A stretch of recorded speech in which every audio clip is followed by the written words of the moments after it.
Bonjour! Je vous souhaite la bienvenue pour ce nouvel épisode des Food eBay. Pour ceux qui ne connaissent pas cette série, je regarde les produits les plus chers du moment sur eBay catégorie jeux vidéo et j'analyse ces produits-là. Est-ce que ce sont leurs prix? Est-ce que ce n'est pas trop abusif? Pourquoi ces prix-là? Etc. etc. Et en parlant d'eBay, j'ai actuellement un gros lot de jeux Dreamcast pour vous. J'ai trié justement ma collection Dreamcast pour faire un petit peu de place et surtout pour débarrasser les jeux qui ne m'ont pas marqué ou que je n'ai pas encore joué, autant faire un peu de place et faire plaisir à l'un d'entre vous. Si je vois que ce lot ne part pas tout de suite, je n'hésiterai pas à baisser le prix. Si vous êtes intéressé, il y a un lien direct dans la description de cette vidéo. Pour ce 11e épisode des Food eBay, on va tout de suite débuter avec un Sonic Blast sur Master System. Mais pourquoi ce jeu qui est sorti depuis un petit moment est proposé à 550 € à travers cette annonce? Il faut savoir que le jeu en question a été fabriqué au Brésil et que le marché du jeu vidéo dans ce pays n'est pas du tout le même qu'aux États-Unis, en Europe ou au Japon. Il faut savoir qu'au Brésil, le prix d'importation des consoles ainsi que les taxes sont extrêmement hauts. Ils ne vendent pas des PS4 et Xbox One à 300-400 €, ça peut monter jusqu'à 1000 €. Les consoles qui marchent le mieux là-bas sont les consoles produites sur place, car ils n'ont pas les taxes et les prix d'importation. Et les consoles du coup qui marchent le mieux sont les consoles fabriquées par la société Tectoy en partenariat avec Sega. Et justement, la société Tectoy ressort les jeux qui ont fait fureur lors des années 90, voire un petit peu moins, dans nos pays. C'est pour cela que ce jeu est assez rare chez nous. Mais 550 €, je trouve que c'est assez excessif. Il y a possibilité de le trouver pour moins cher. On va maintenant passer à un press kit. Et il s'agit du jeu Dark Souls. Le press kit est de format rond, assez cocasse, avec justement des goodies trouvables nulle part ailleurs, avec un briquet Zippo ainsi qu'un livre cahier The Analog Character Creator, ainsi que le jeu en version presse, c'est-à-dire version promotionnelle. Il faudra y mettre le prix. Ici pour ce Dark Souls Press Kit, c'est à 700 €. Encore une fois, je trouve que c'est un prix beaucoup trop excessif pour ce genre de produit, sachant que certes ce sont des goodies assez rares et peu communs, mais 700 € pour un press kit, personnellement, je mettrais pas le prix dessus. Au suivant, c'est Patient avec une annonce spéciale chantée. Ce n'est pas vraiment 4 jeux, mais je dirais plus 2x2. À l'époque, Limited Run, un site spécialisé dans l'édition de jeux sortis uniquement en dématériel, avait sorti Chanté The Pirate Curse and Chanté Risky Revenge en version boîte, mais en 2 covers différentes, ainsi que les OST des jeux, plus des petits goodies en rapport avec cette série. Je me souviens que dès que ces jeux ont été proposés sur le site, c'était parti comme des petits pas. On s'est retrouvé avec ces jeux qui étaient vendus de base à 30 $ à plus de 100 $ sur eBay. Et ça partait à ces prix-là, puisque ce sont des jeux de plateforme excellentissimes. Et malheureusement, sur cette annonce, il faudra mettre le prix si vous désirez avoir la totalité. 700 € pour tout ça. Encore une fois, c'est une annonce à prix trop excessif à mon goût. Je suis persuadé que vous pouvez trouver l'un des jeux présents dans cette annonce à 100 €. On va passer au suivant, avec justement le Chanté, mais l'original sur la Game Boy Color. Alors ça, c'est un jeu extrêmement rare, déjà qu'il a été rare de base. Alors depuis la sortie des versions boîte et du nouveau qui a été kickstarté, donc le Alpha Genie Hero, celui-ci a pris une cote monstrueuse. Et si vous désirez récupérer ce jeu extrêmement rare complet, faudra y mettre le prix encore une fois, 850 €. Non, merci. On va maintenant passer à une annonce complètement what the fuck. Le prix, je ne sais pas pourquoi c'est aussi haut. La photo qui n'inspire pas confiance, une palette rupture de stock pour une manette PS3.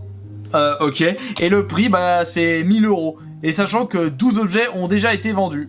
Reconditionné par le fabricant, dernier objet. Je sais pas pourquoi. Non. On va tout de suite passer à autre chose puisque là On va tout de suite passer à autre chose puisque là je ne comprends pas certains prix sur eBay. Bah c'est un petit peu le but de cette série là. Donc nous allons passer à encore quelqu'un qui veut se faire remarquer sur eBay avec une grosse quantité d'annonces similaires au même prix, c'est-à-dire 1000 €. Mais regardez-moi ça, mais c'est interminable. Ah, qu'est-ce qu'il a, il a spammé tout eBay, il a pourri le site catégorie jeux vidéo. On va quand même cliquer sur une des annonces pour voir qu'est-ce qu'il a marqué en description. Jeu. Annonce suivante avec Kid Dracula version FAH sur Game Boy en état mint complet, un jeu qui est assez recherché par des collectionneurs de Game Boy. Enfin, il n'y a pas que celui-ci qui est extrêmement recherché et qui part à des prix farfelus, et celui-ci est proposé à 999 €.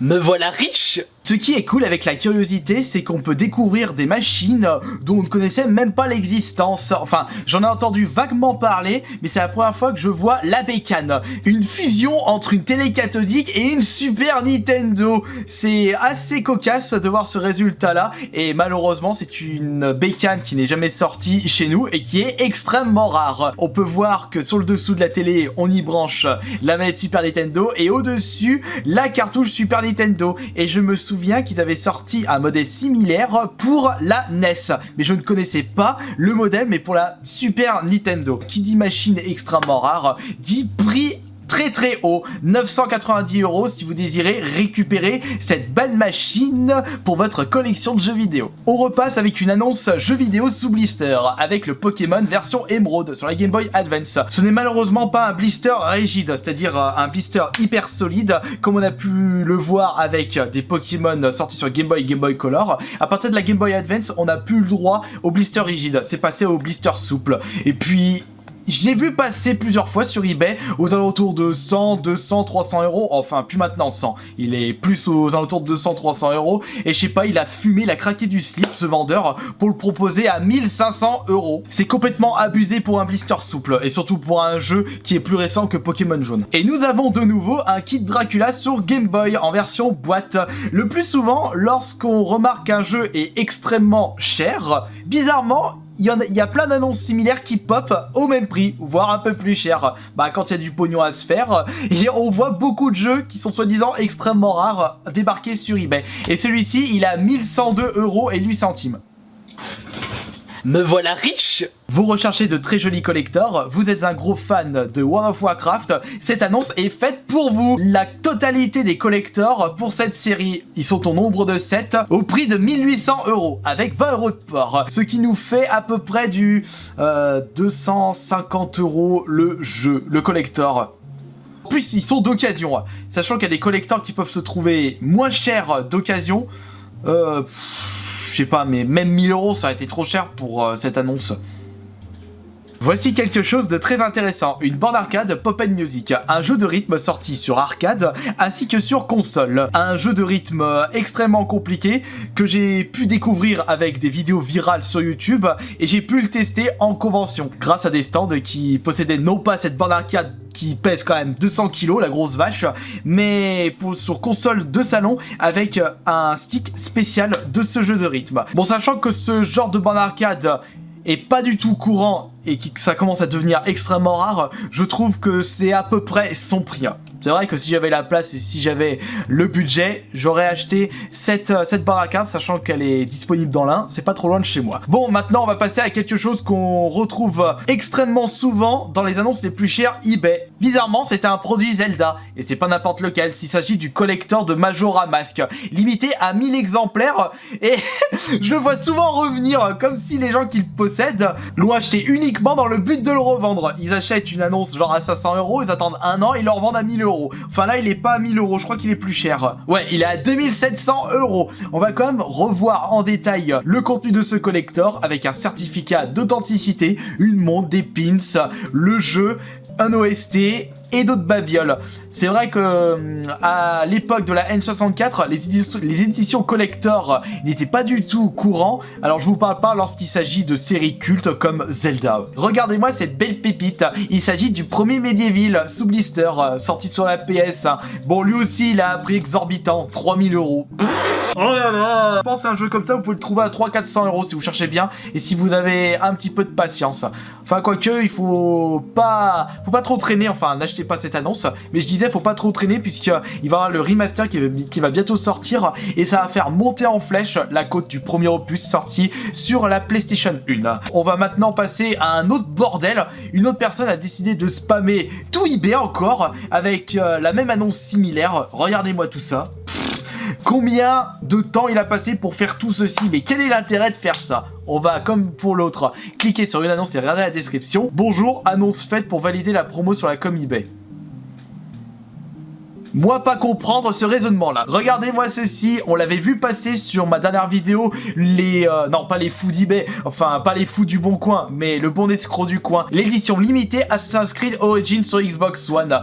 Et vous avez été plusieurs à me confirmer qu'il existe que 2 exemplaires dans le monde. Malheureusement, cette personne, je pense que c'est la même personne puisqu'il y a eu que 2 exemplaires dans le monde, il le vend au même prix que sur le bon coin, c'est-à-dire 12 500 euros. Oh, je crois que sur le bon coin c'était 12 000 euros. Vous pouvez faire une petite économie de 500 euros si vous désirez l'acheter sur le bon coin. Et qui va acheter ceci? Et maintenant nous allons passer à la dernière annonce et on l'avait déjà vu lors de précédentes vidéos les fous d'eBay. J'ai comme l'impression que c'est une annonce vitrine pour ce vendeur là. Un amiibo Link défectueux. Il ne porte pas l'ocarina des 2 mains. On voit que la main, sa main gauche est décalée par rapport au modèle original. Et de ce fait c'est un amiibo unique dans son genre avec un défaut de fabrication. Vendu à, comme d'habitude, à 60 000 euros. Mais comme je le disais, je pense que c'est une annonce vitrine pour ce vendeur-là. Il suffit qu'ils mettent ceci, les gens ils remarquent cette annonce-là. Oh mais c'est abusé. Ils voient le nom du vendeur et ça lui fait une belle pub. On appelle ça un produit vitrine. C'en est terminé pour ce nouvel épisode des fous d'eBay. Comme d'habitude, j'espère que cela vous aura plu. N'hésitez pas à lâcher le like si vous êtes encore sur cette vidéo et on se dit à demain pour une prochaine vidéo.